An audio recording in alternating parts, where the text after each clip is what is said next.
जी अस्सलाम वालेकुम दोस्तों, आज हम बात करने जा रहे हैं एक ऐसे टॉपिक के ऊपर जो कि हर रियल एस्टेट इन्वेस्टर को लाजमी समझना चाहिए।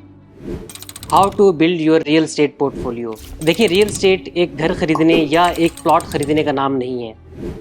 अगर आप चाहते हैं कि रियल एस्टेट के अंदर आपका पैसा with the passage of time grow भी करे और आपकी इन्वेस्टमेंट सिक्योर भी रहे, तो उसके लिए आपको एक प्रॉपर रियल एस्टेट पोर्टफोलियो आपको बनाना पड़ेगा। एक ऐसा पोर्टफोलियो जो कि बहुत ज़्यादा एग्रेसिव भी ना हो और बहुत ज़्यादा कंजर्वेटिव भी ना हो, बल्कि एक राइट बैलेंस होना चाहिए आपके रियल एस्टेट पोर्टफोलियो के अंदर।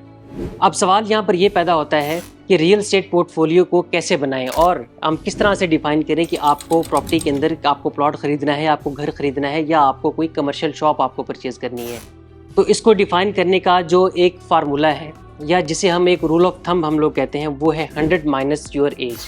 अगर आपकी एज जो है वो 30 है, तो उस सूरत में आपको क्या करना है कि आपको 30% आपका जो एसेट्स हैं वो पैसिव इनकम के अंदर जो होने चाहिए और जो 70% रिमेनिंग होगा, 70% आपको ग्रोथ एसेट्स यानी कि किसी प्लॉट वगैरह या किसी कमर्शियल प्लॉट या रेजिडेंशियल प्लॉट्स के अंदर आपको अपनी इन्वेस्टमेंट जो है वो करनी होगी। और अगर आपकी एज 70 है, तो इस केस के अंदर आपके पास जो 70% आपका एसेट होगा वो 70% आपके पास पैसिव इनकम में होना चाहिए और 30% आपके पास ग्रोथ एसेट्स यानी कि प्लॉट्स या जो बाकी रिमेनिंग एसेट्स होते हैं उसके अंदर आपको लगाना चाहिए। और अगर आपकी एज 50 है, तो आपको 50% जो आपके एसेट्स हैं वो पैसिव इनकम के अंदर होने चाहिए और जो बाकी रिमेनिंग 50% है वो आपके ग्रोथ एसेट्स के अंदर जो है लगाने चाहिए। मैं दोबारा से यहाँ पर आपको मैं डिफ़ाइन कर दूँ कि अगर आपकी एज 70 होगी तो 70 के केस के अंदर आपको 70% आपको पैसिव इनकम इसलिए रखनी होती है कि जब आप रिटायरमेंट लाइफ में जाते हैं तो आपको वहाँ पर पैसिव इनकम की ज़रूरत होती है। तो उस एज के अंदर आपके पास इतना ज़्यादा टाइम नहीं होता कि आप किसी इस तरह के एसेट के अंदर आप अपनी इन्वेस्टमेंट करें जिसने over the period of time जो है उसने वो ग्रो करना हो। अगर आपकी एज 30 है, तो 30 के केस के अंदर आपको 70% आपको जो ग्रोथ एसेट्स हैं वो आपको इसलिए लेने चाहिए क्योंकि आपके पास उस वक्त काफ़ी टाइम होता है। तो आप किसी इस तरह के एसेट्स के अंदर आप इन्वेस्टमेंट जो है वो कर सकते हैं जिसके अंदर उसकी वैल्यू अप्रिशिएट होने का टाइम जो है with the passage of time हो।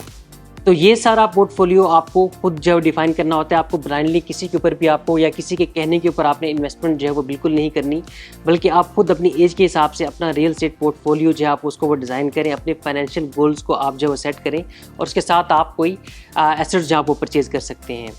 ग्रोथ एसेट से क्या मुराद है कि आप प्लॉट्स के अंदर आप इन्वेस्टमेंट करें जिसकी वैल्यू जो एटलीस्ट जो 50% माइनस के अंदर हो, या आप किसी दूर दराज के एरियाज़ के अंदर आप इन्वेस्टमेंट करें जिसको हम लोग लैंड बैंकिंग स्ट्रेटजी इस्तेमाल करते हुए हम जो डिफ़ाइन कर सकते हैं।